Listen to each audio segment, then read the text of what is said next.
Hello and welcome to a new style of video we're going to try out for Foundations, and I'm hopefully going to use going forward in as a part of my sort of set preview review process. In this video I'm going to give sort of a quick overview of my predictions of the format, just sort of synthesize how I felt after the set review, maybe looking at stuff again. And just sort of talk about how I think the format's going to go, what I'm maybe looking to draft early on, maybe what colors I think are going to be strong, and just some overall predictions. I'm hoping this over time this evolves into something a little more coherent. For now, it's just kind of an off the top of my head thing that I wanted to make, so I'm making it. Um, First, I want to go over my perceived color strength order. I have black at 1, white at 2, blue at 3, green at 4, and red at 5. Black and white was I was hemming and hawing between which of the two colors I wanted to have at number 1, so I do think it seemed kind of close to me. They just kind of seem to have a coherent synergy. They have strong removal baked into a pie. Obviously, the card I'm looking at is that's kind of a signature reason why black would be number 1. Another reason to consider white for number 1 is, although this has changed a little bit in recent sets, people I think still systemically overvalue the black removal, or when it's actually good, properly value it. So there's a very low chance of it being underrated. So that is always sort of something to consider when putting black at number 1 in your color order. But part of the reason I have black at 1 too is I think black has been a little on the weak side for quite a while now, and Wizards seems to pick up on this. Green was weak for a very, very long time, and then was the strongest. They overcorrected and made it the strongest color by a considerable margin for a few sets in a row, and so I think that type of correction could be in store here as well.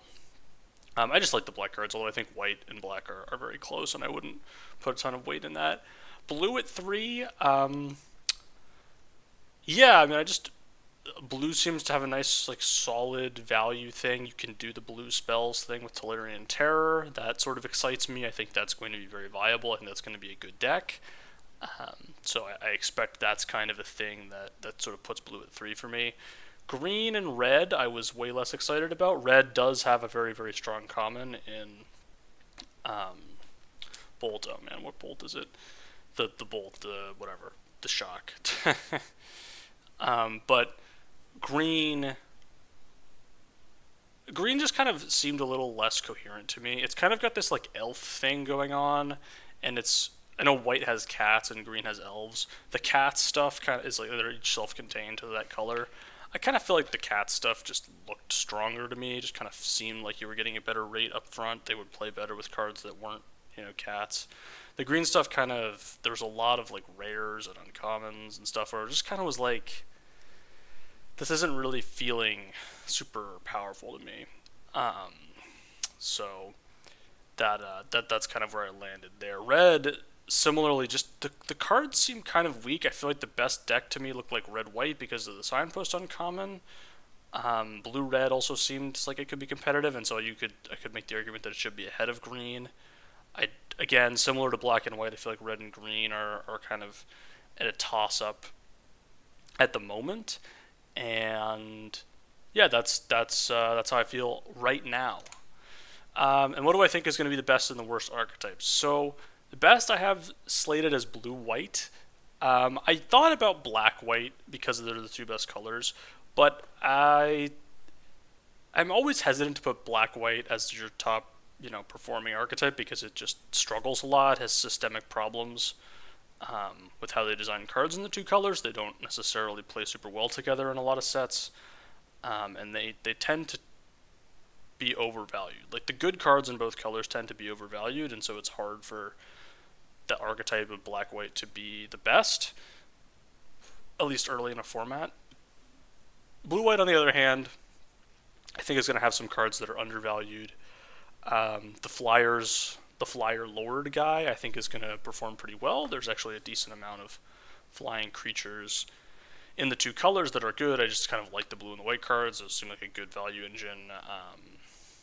And there's also a lot of good cheap white removal that you can play with as a flyers deck that you wouldn't necessarily want to play in any other deck, where it deals with tapped creatures or attacking creatures or blocking creatures or whatever. Where generally in non-flying decks, those cards tend to not play super well at times.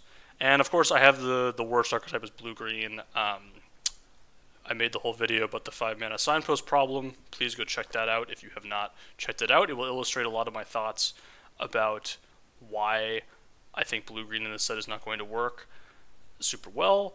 Tatyova is a 5-mana signpost. It's a 3/3. It's very small. I just think we've moved on as like a even though Foundations in a limited context is going to be a little bit low power, I would think it's going to be a little bit slower. It's going to be similar to DMU in terms of pacing, I would think, which is the last slow quote-unquote set we had. It's been 2 years at this point. So, and every set varies based on like the level of competition you're playing at, how fast or slow it is, but just on average slowness. I think it's going to be sort of headed in that direction. So I do think, despite that shift, I don't think Tatyova is a good enough card. I think a 3/3 for 5 is really something that's bad, and obviously you kind of prefer to even play it on 6 and get the card right away, and then you're playing 6 mana for a 3/3, and it's a lot of jumping through hoops to make that work. I'm not saying it's impossible, but what I am saying is that it's not going to be the strongest thing to do in week 1. And finally, I just wanted to quickly go over a card from each rarity that I think is going to be near the best or the best card. At common, we have Helpful Hunter, which is the white 1/1 that draws you a card when ETB. It's sort of a simple value card, tends to perform very well. Cat Collector, the uncommon, makes a food token and makes cats if you gain life. That's a good card. I think it will perform very well. Can get out of control. Coma, of course, 7 mana for the 8/12. That whenever it hits your opponent, you win the game. That's not what the card says, but that is what happens. Coma. I think it's going to be very strong. It is 7 mana. That's the concern. And you can see this, right? So like blue, I have 2 blue-green rares as my rare and mythic. You have Zimone up on the screen here. That to me indicates that blue-green is not going to be particularly strong without the rares, because when you get this much support at rare and mythic, you do kind of sometimes get your uncommon power level dialed down a bit. For set design space, like some of that blue-green power goes here instead. And that's it. That's the video. It's a quick little preview thing.